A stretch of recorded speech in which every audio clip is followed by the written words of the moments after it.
মুহাম্মদ সাল্লাল্লাহু আলাইহি ওয়াসাল্লাম কি বলেছেন যে তুনকাহুল মারআতু লিআরবাঈন, একজন নারীকে বিবাহ করো 4টে গুণ দেখে। কটা? 4টা। মায়েরা যারা আছেন একটু শুনুন হাদিসটা। আমি জানি শীত পড়ছে ঠান্ডা, তবুও বলে দিই।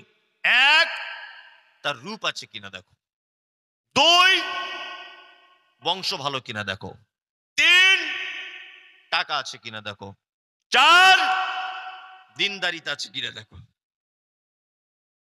আল্লাহ নবী সাল্লাল্লাহু আলাইহি ওয়াসাল্লাম প্রথমে কি বললেন? সুন্দরী।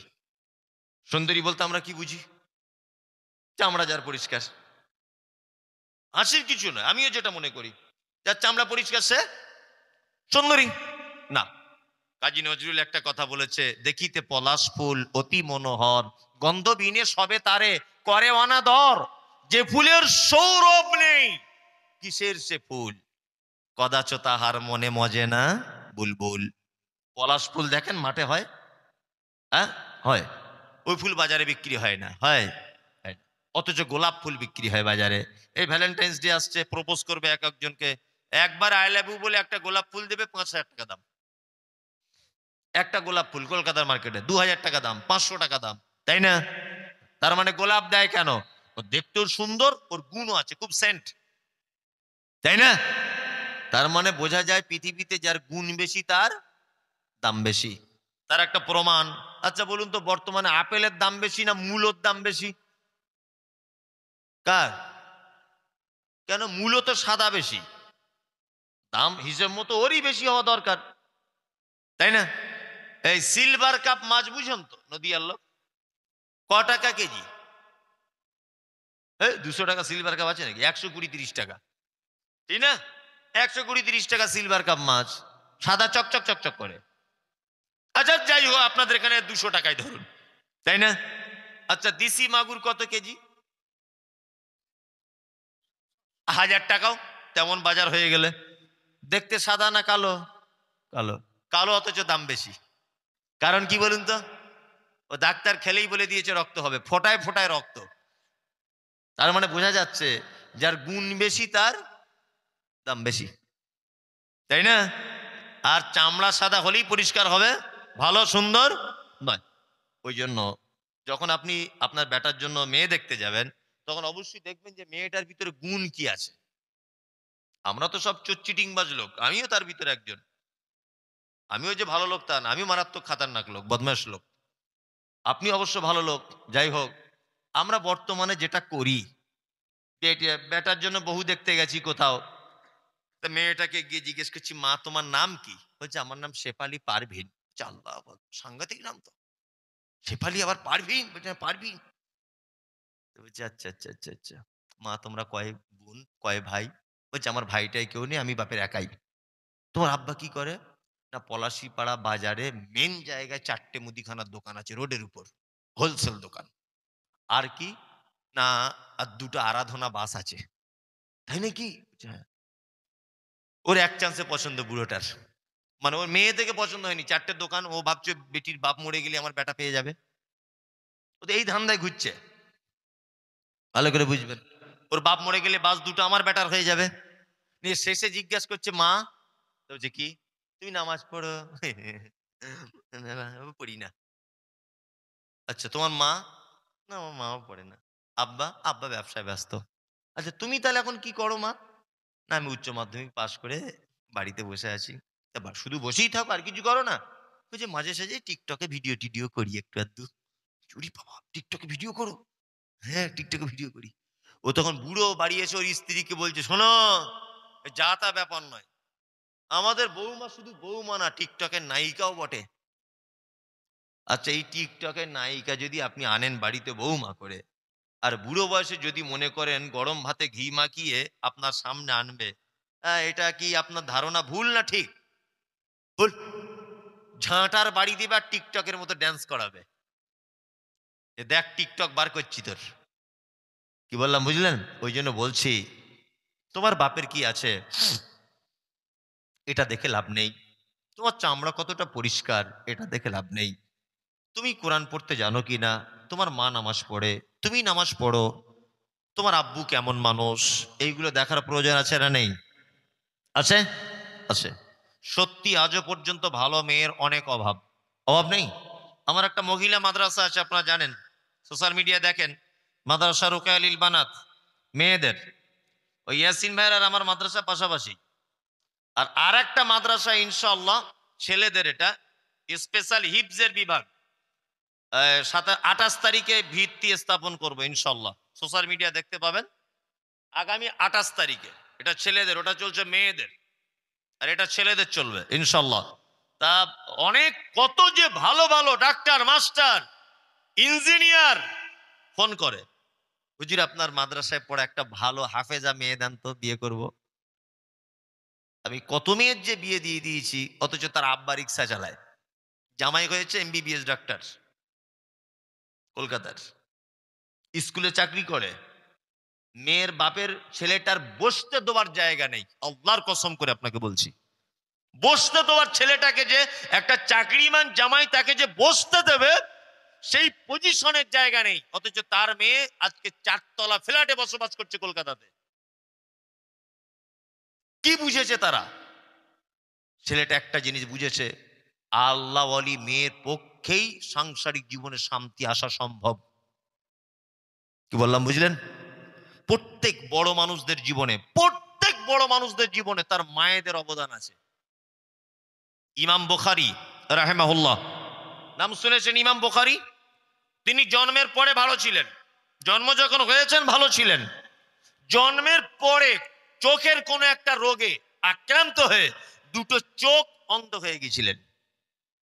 ইমাম বুখারীর মা এত আল্লাহ ওয়ালি ছিলেন, ইমাম বুখারীর মা দোয়া করতেন, আল্লাহ আমার বেটাকে তুমি ভালো করে দাও।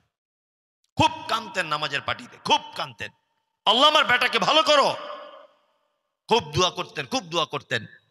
একদিন তিনি চোখ বন্ধ করে দেখছেন, ওনার ডান দিকে নবী ইব্রাহিম আলাইহিস সালাম এসে যেন বলছেন, মা যা, তোর বেটার চোখ ভালো হয়ে গেছে।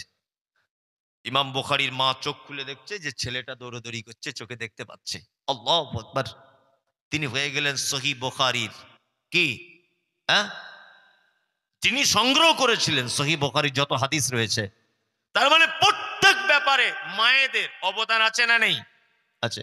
ওই জন্য বলি, মা যখন চুজ করবেন, সেটা আপনার বৌমা হিসাবে হোক, আপনার নিজের স্ত্রী হিসাবে হোক, আপনার নাতবউ হিসাবে হোক, আল্লাহ ওয়ালি মেয়েকে প্রাধান্য দেওয়ার কি চেষ্টা করবেন। বিনীত অনুরোধ, যারা এখানে বসে আছেন, আল্লাহ সুবহানাহু ওয়া তাআলা পবিত্র আল কোরআনে অনেক অনেক অনেক কথা বলেছেন। তার ভিতরে সর্বশেষ আমি যে কথাটা বলেছি, ওয়ালা তাত্তাবিউ মিন দুনিহি আউলিয়া, আল্লাহ ছাড়া কারোর আনুগত্য করা যাবে না। তারপরে আল্লাহ সুবহানাহু ওয়া তাআলা পবিত্র আল কোরআনে আবার বলছেন, ওয়াকাম মিন ক্বরিয়াতিন আহলাকনাহা ফাজাআহা বাসুনা বায়াতান আও হুম কাইলুন। উপরের গুলো যারা মানবে না, অর্থাৎ আল্লাহকে বাদ দিয়ে যারা অন্য কাউকে ডাকে, এক কথায় কোরআনের দাওয়াত দিতে গিয়ে যারা ভয় পেয়ে যায়, আল্লাহ তাআলা বলছেন এরা যেন শুনে রেখে দেয় কি।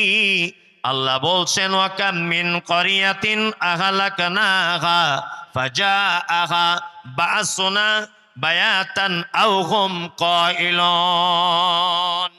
শোনো, এর আগেও অনেক লোকেদের উপর আল্লাহর আযাব চলে এসেছে। আমি ছেড়ে দিব, আপনার চলে যেতে হবে না, মজলিস ভাঙার দোয়া বলে যান, 12টা বাজলে ছেড়ে দেবো, আর 10 মিনিট। আল্লাহ নবীর একটা হাদিস, মজলিস ভাঙার দোয়া বলে গেলে এতক্ষণ বসে আপনি যে নেকিটা পেলেন, এই নেকিটা সিলমোহর দিয়ে আটকানো থাকলো। কি বললাম বুঝলেন? যে কথা আপনাকে বলছিলাম সেটা হচ্ছে এই, আল্লাহ সুবহানাহু ওয়া তাআলা তিনি বলছেন যে যারা হাদিস এবং কোরআন মানল না, তাদের উপরে আমার পক্ষ থেকে আযাব আসবে। এর আগেও আমি আযাব দিয়েছি অনেক সম্প্রদায়কে, তারা যখন দুপুর বেলাতে বিশ্রামরত অবস্থায় ছিল এবং রাতের বেলাতে তারা যখন ঘুমিয়েছিল, ঘুমন্ত অবস্থায় তাদের উপরে আল্লাহর আযাব এসেছে। আমি তো মনে করি যে সারা পৃথিবীতে মুসলিমদের উপরে যত আজাব, যত আল্লাহর পক্ষ থেকে গজব, তার মূল কারণ হচ্ছে এই যে আমরা দুটো জিনিসকে ভুলে গেছি। এক, পবিত্র আল কোরআন। দুই, কে? হাদিস। ওই জন্য আমাদের নিজেদের জিনিস আজকে হাতছাড়া হয়ে যাচ্ছে। এগুলো ভেবেছেন কোনোদিন? নিজেদের, আমাদের বাবরি মসজিদ হাতছাড়া হয়ে রাম মন্দির হয়ে গেল, দেখেছেন না? এরপরেও শুনছি তাজমহলটাকে দখল করে নিবে, একটা একটা করে সব শেষ। কারণ কি? কারণ আজকে সারা বিশ্ব এটা জেনে গেছে এরা আর হযরত ওমরের মতো মুসলিম নয়, এরা আবু বক্করের মতো মুসলিম নয়, এরা আলীর মতো মুসলিম নয়,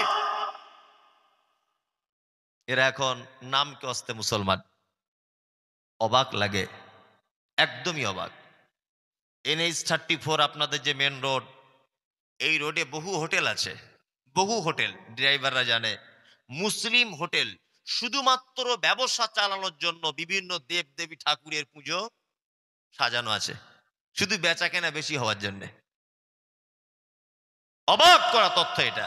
মুসলিম, নাম আব্দুল্লাহ, হোটেলও তার মুসলমানের, শুধুমাত্র বেচা কেনা বেশি হবে বলে মুসলিম হোটেলে দেব দেবীর পুজো করা হচ্ছে।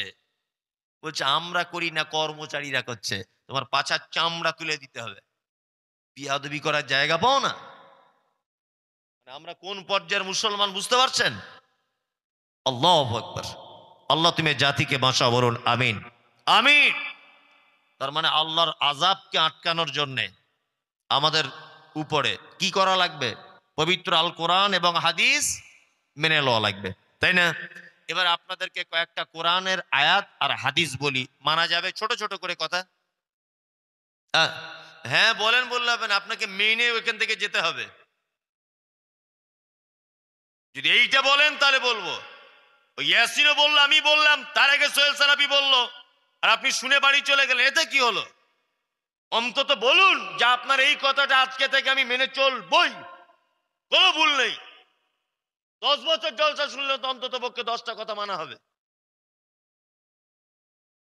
মুহাম্মদ সাল্লাল্লাহু আলাইহি ওয়াসাল্লাম বলছেন, আকুল মুসলিমে আলাল মুসলিমে খামসিন ওয়া রাদ্দুস সালাম।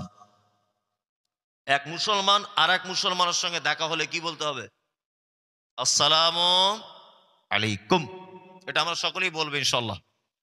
এটা বললে নেকি কি?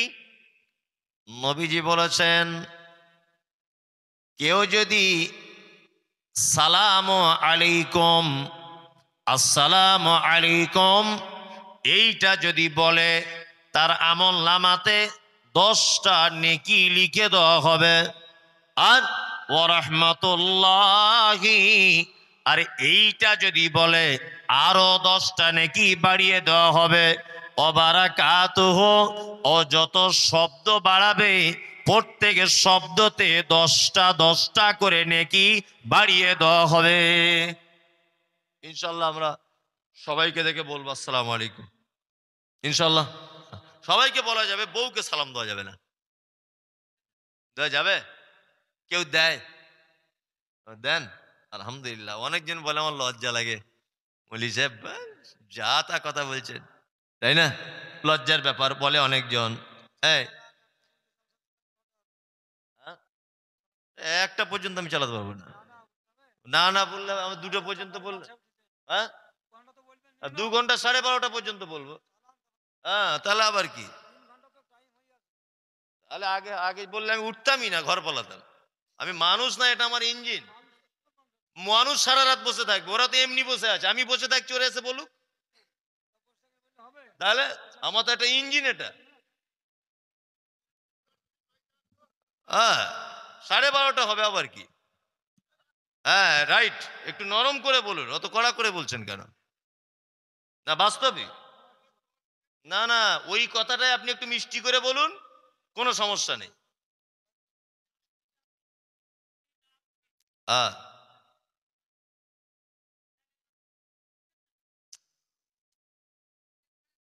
কি আশ্চর্য ব্যাপার। যাই হোক, যে কথা বলছিলাম, মুহাম্মদ সাল্লাল্লাহু আলাইহি ওয়াসাল্লাম তিনি বলছেন রাদ্দুস সালাম,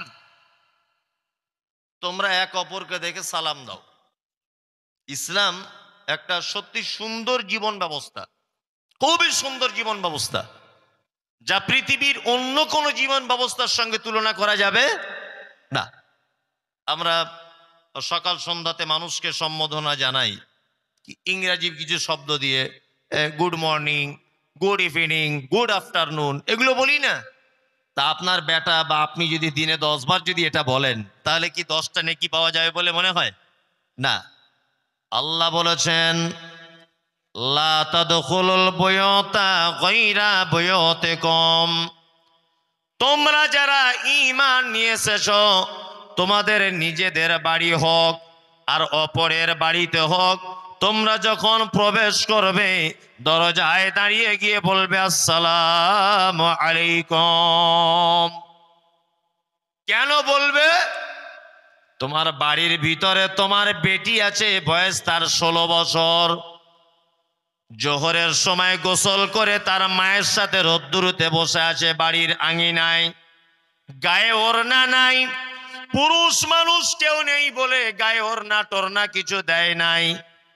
আপনি যদি হঠাৎ করে বাড়ির দরজা খুলে যদি ঢুকে যান, তাহলে আপনার বৌমা বা আপনার বেটি আপনাকে দেখে লজ্জা পাবে।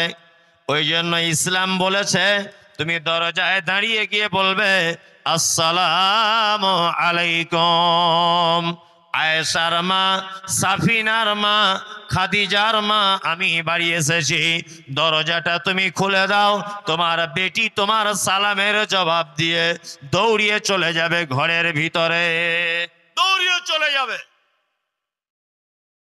তুমি যদি সালাম না দিয়ে হঠাৎ করে যাও, লজ্জা পাবে কি পাবে না? পাবে। দুইটা টাইম আছে, আপনার নিজের ঘরে আপনি ঢুকতে পাবেন না। 3টা টাইম, 2টা টাইম, এটা বলে দিই। এক, জোহরের নামাজের পর আপনার আব্বা মা যে ঘরে শুয়ে থাকে ওই ঘরে আপনি ঢুকতে পারবেন না। কি বললাম বুঝলেন? ঢুকতে পারবেন, আগে পারমিশন নিতে হবে। যদি বলছেন ওটা তো আমার আব্বা মা, আরে পাগল, ওটা তোমার আব্বা মা, কিন্তু তারা তো দুজন স্বামী স্ত্রী, এটা তো বুঝতে হবে। হ্যাঁ, ওই জন্য দরজায় মা আসবো, হ্যাঁ, তোমার মা যদি বলে তুমি যাও, কোনো সমস্যা নেই। 2, এশার নামাজের পর তোমার বড় হয়ে যাওয়া বেটিটা যে ঘরে শুয়ে থাকবে ওই ঘরে তুমি আচানক ঢুকতে পাবে না। হঠাৎ যদি তুমি ঢুকে যাও, সে কেমন অবস্থায় আছে না আছে, তার কাপড় কেমন অবস্থায় আছে, এটা তো তোমার জানা নেই। আপনাকে দেখে লজ্জা পাবে আপনার বেটি। ওই জন্য বিশ্ব নবী তিনি বলেছেন যে তুমি তোমার বেটি, তোমার বেটা, তোমার আব্বা মা, তোমার যে কেউ হোক না কেন, স্ত্রী ছাড়া তুমি দরজায় আওয়াজ করবে আর বলবে আসসালামু আলাইকুম। মারে, মোবাইলের চার্জারটা তোর ঘরের বোর্ডে আছে, ওটা জানালা দিয়ে বার করে দে, না তো তুই চার্জারটা আমাকে দে, আমি চার্জ দেব। আমার জামার পকেটে টাকা আছে, টাকাটা বার করে দে। টেবিলের উপরে আমার চশমাটা আছে, চশমাটা আগিয়ে দে। হঠাৎ করে যেন আপনার বড় হয়ে যাবা মেয়ের ঘরে আপনি না সাড়া দিয়ে ঢুকতে পারবেন না, ইসলাম আপনাকে বাধা দিয়েছে। বিশ্ব নবী তিনি বলেছেন হকুল মুসলিমি আলাল মুসলিমি খামসিন রাদ্দুস সালাম, একজন মুসলমান আর একজন মুসলমানের উপরে 5টা জিনিসের দায়িত্ব। এক নম্বরে রাদ্দুস সালাম, তুমি পরিচিত অপরিচিত মানুষকে দেখে বলবে আসসালামু আলাইকুম, সে তোমার চিনুক আর না চিনুক। 2, ওয়ায়াদাতুল মারিজ, অসুস্থকে দেখতে যাও।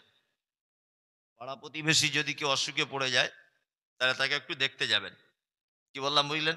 এগুলো ফাও নেকি, নেকিগুলো আপনাকে একটু বলে দিই। ফাও নেকিগুলো কেমন, এই দেখুন, আমাদের নবী মুহাম্মদ সাল্লাল্লাহু আলাইহি ওয়াসাল্লাম তিনি বলছেন, কি বলছেন?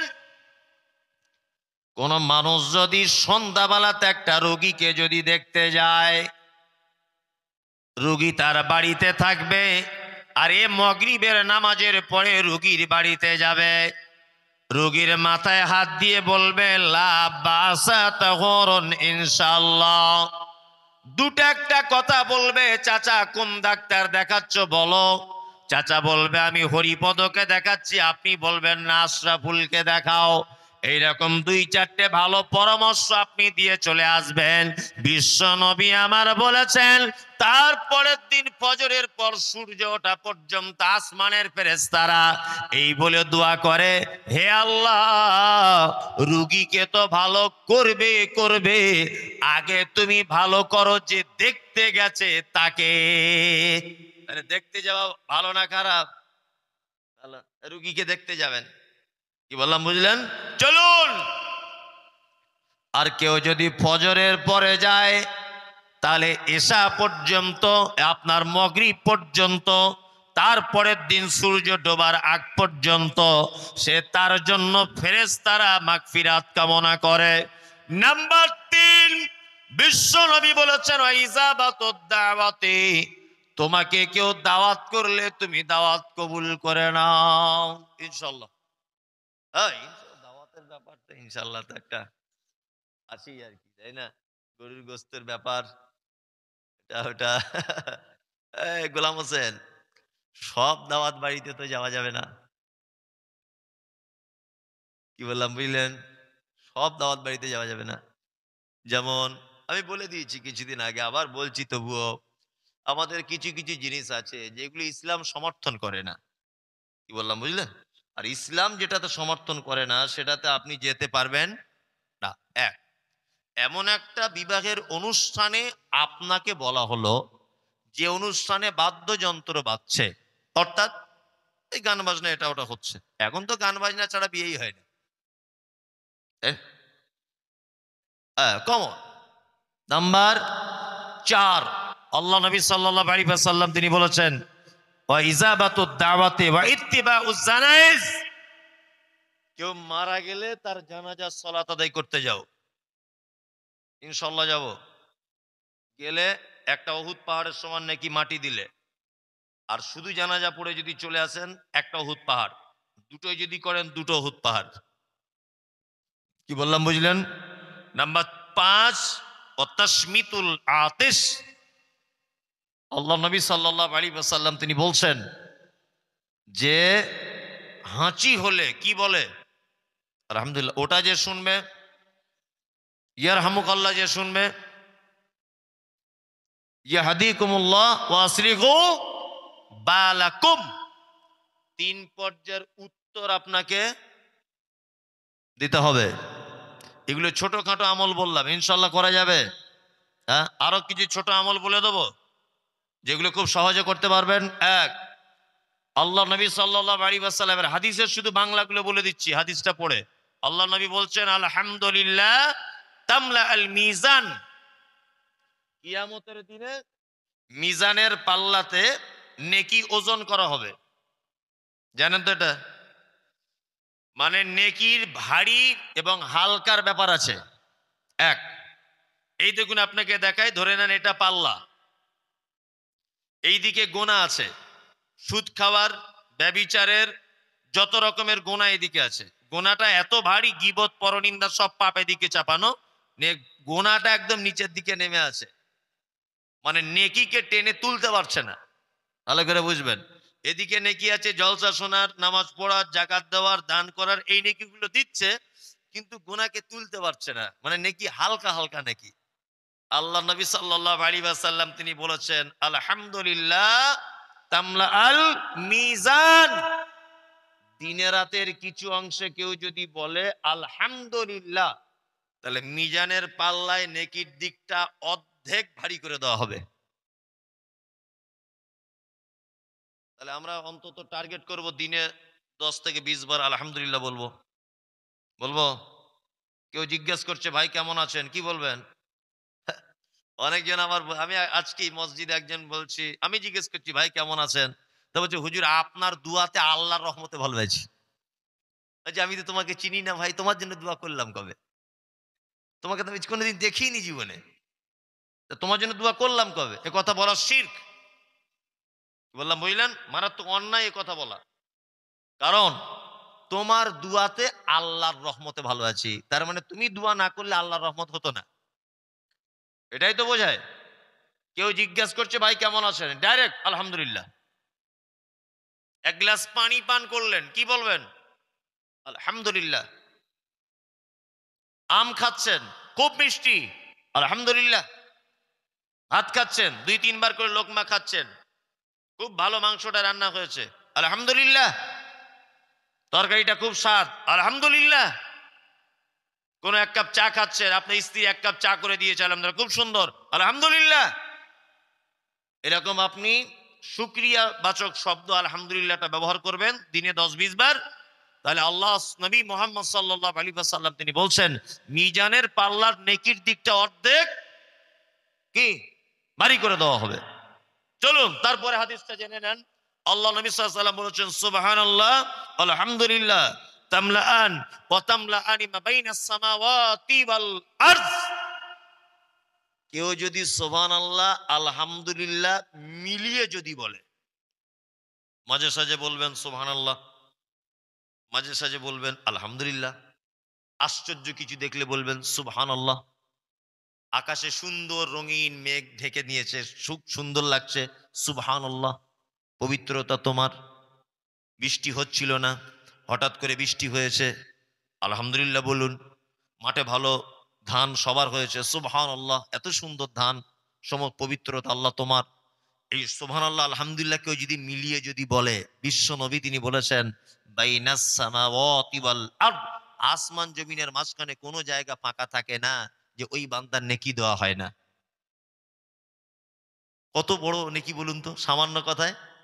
সহিহ বুখারীর শেষ যে হাদিস, শেষ সে হাদিসটা হচ্ছে এই যে সুবহানাল্লাহ ওয়া বিহামদিহি সুবহানাল্লাহিল আযীম। এটা বলতে খুব সহজ, কিন্তু মিজানের পাল্লা সব থেকে ভারী। সুবহানাল্লাহি, আমার সাথে বলুন, সুবহানাল্লাহি ওয়া বিহামদিহি সুবহানাল্লাহিল আযীম।